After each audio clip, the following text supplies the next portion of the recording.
So in terms of the half-year results recap, many of you would have seen sort of a good traffic result leading to a almost 11% increase in top-line revenue at $1.065 billion. And that was a 10.9% increase. EBITDA up to proportional EBITDA up to $817 million, which was a 12% increase on year on year. So we're seeing that margin expansion that we always strive for. On the distribution, which is probably the headline of the half-year result, a distribution uplift on guidance to 51.5 cents for the full year, and that translates to a 13% growth year on year relative to FY16. And as I said, in terms of each of our operating markets being Melbourne, Sydney, Brisbane and Greater Washington area, you saw margin improvements across the board, with the exception of a more or less a consistent margin or slightly down for Melbourne, but that related to the upgrade works currently going on in CityLink. So for those of you who have landed in Melbourne recently, you'll see very significant upgrade works, and that's progressing well with the first stages of that set to open soon. If I do a quick round the grounds, obviously New South Wales, a lot of the talk in regards to our stock is around our growth pipeline and the opportunities in the markets. Obviously New South Wales represents a very large part of that. Currently in construction and on time and on budget is our North Connects project, our $3 billion Northern Sydney connection, and that's progressing very well. And obviously the headlines for those following the stock is the West Connects project and what the government plans to do with that. So at this stage, we, like everyone else, are waiting to see what the government decides to do in regards to West Connects. But we have made it very clear that obviously is a strategically aligned with our business. And depending on the outcome of the government deliberations of how that does or does not, or how it comes to market, we will bid, obviously, very competitively in regard to that. We do expect it to be a very competitive bid. Obviously, Australian infrastructure is attracting a lot of international interest at the moment.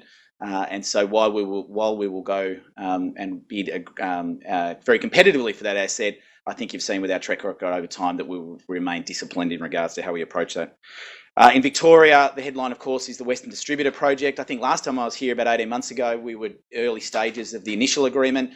We've now progressed to a competitive tender and we're nearing the end of that. It's obviously a very large addition to the Melbourne motorway network. For those, again, who travel to Melbourne, the number one pinch point in the Melbourne network is the Westgate Freeway, which is the connection to the Western Growth Corridor of Melbourne. This development, a multi-billion-dollar connection, would provide a second crossing and a second entry to the CBD for those travelling from the west. And so this is a very material addition to the network. Something that has been in the headlines is that the part of the funding mix for that would be potentially, and up for discussion, is a 10-year concession extension for our core CityLink asset. And so for those, again, following the stock, that's obviously was the basis for our business initially and remains a core asset. So a 10-year extension of that would be a significant increase, but obviously in reflection of the significant amount of works that we would do to the Melbourne network. In Queensland, as Nathan said, obviously over the last year since I was last here, we've bedded down the Airport Link transaction. For those of you who use that, it's looking a bit busier, and it is. Airport Link and Clem 7 are both actually starting to pick up and performing quite well. And in terms of the other development projects around the network, just before Christmas, we announced a $500 million upgrade where Gateway merges into the Logan motorway. That is, again, a really strategic sort of right in our wheelhouse of how we can add value to networks. It's currently a heavily congested area, and the uplift of revenue to fund that work will be an increase to truck tolls. So car tolls won't be touched on the Gateway and Logan, but truck tolls will move from 2.65 times a car to 3 times a car initially, and then progress over the next 3 years, ultimately resting at 3.46 times a car. So, and that's been fully supported by the Queensland Trucking Association and other bodies, reflecting that the improvement they will see in terms of travel time reliability and trip savings. And finally, in North America, we obviously have announced in the last week or two the announcement of the 395 extension. So that is extension to our I-95 asset. This is our dynamically priced lane. So again, for those, our two assets in the US are a slightly different model than what we have in Australia. They're dynamically priced. It's a very innovative model with a fluctuating toll price reflecting demand throughout the day.